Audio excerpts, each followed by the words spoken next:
बता सकता है? प्रशासन और सरकार ने जो प्रस्ताव भेजा, आप बताइए, वो हमको सुविधा दे रहे हैं कि आपको हम पालकी में ले जाके ना लाएंगे। क्यों ले लाओगे? जब हम पालकी में तुम्हारी तरफ से जाना गलत था तो क्यों ले जाओगे? और दूसरे, हम आगे के लिए चारों शंकराचार्यों की एसओपी बनाते हैं। तो जब तुम ये बना सकते थे तो तुमने पहले क्यों नहीं किया? और जो मारपीट किया है, जो अपमान किया है, उसके बारे में एक शब्द नहीं। इसका मतलब कि मारपीट करवा के बच्चों का हम माहौल बनाएं और अपने सुविधा ले लें। ये हमारी अंतरात्मा पर कितनी बड़ी चोट वो पहुंचा रहे हैं अपने प्रस्ताव से। क्या इस प्रस्ताव को कोई भी चेतनावान व्यक्ति स्वीकार कर सकता था? इसीलिए हमको लगा कि अब देर नहीं करना चाहिए, तत्काल यहाँ से निकलना चाहिए, क्योंकि ये लोग हमको लोभ लालच दे करके हमारी जो टेक है, जो हमारे मन में पीड़ा है कि सनातन धर्मियों को मारा पीटा गया, उससे विरत करना चाहते हैं। ये अभी भी उसी टैक्टिस पर है कि आपको हम ये सुविधा देते हैं, ये सुविधा देते हैं, आपका ये सम्मान करेंगे, आप मान जाइए। अरे जो आपने पाप किया है उसका क्या होगा? तो इसीलिए हमने कहा था कि हम एक दिन पहले बताएंगे। बिल्कुल, आप इस दृष्टि से अगर कह रहे हैं तो ठीक है, लेकिन हमको लगा कि अब यहाँ पर रहना ठीक नहीं है। इनकी नीयत अभी भी पछतावे की नहीं है, इनकी नीयत अभी भी अपने अपराध को स्वीकार करने की नहीं है। अभी भी ये अपनी अकड़ में ही रहना चाहते हैं, केवल सरकारी रेवड़ी बांट करके ये हमको अपने जाल में फंसाना चाहते हैं। और इसीलिए हमने निर्णय लिया कि अब हम यहाँ से निकल जाएं।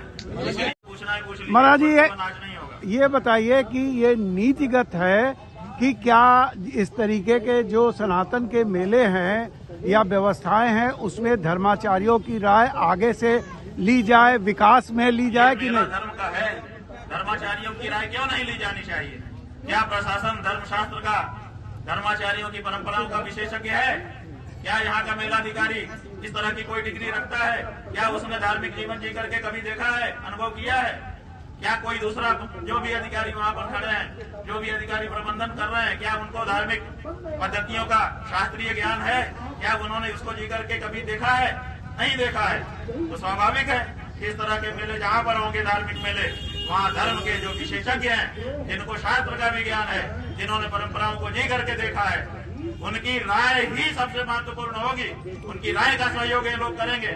ये सीधे आकर के उनका नियमन नहीं कर सकते हैं। जिसका जो विषय नहीं है उसमें कैसे आकर के खड़ा हो जाएगा? और यही हो रहा है, इसी कारण से ये सब हुआ है। इस विषय को आप आगे लेंगे? बिल्कुल, इस विषय को आगे हम लेके जाएंगे और भारत की सरकार को इस तरह का एक कानून बनाना पड़ेगा कि जहाँ धार्मिक विश्वास होगा वहाँ धर्म का विशेषज्ञ ही अंतिम प्रमाण होगा, बाकी सब उसके सहयोगी होंगे। इतना बड़ा निर्णय योगी आदित्यनाथ ने क्यों लिया होगा कि अपने प्रशासन से सनातन धर्म के प्रतीकों के प्रति ये रुख अपनाया गया, अपमानित किया गया सनातन धर्म के हर प्रतीक को।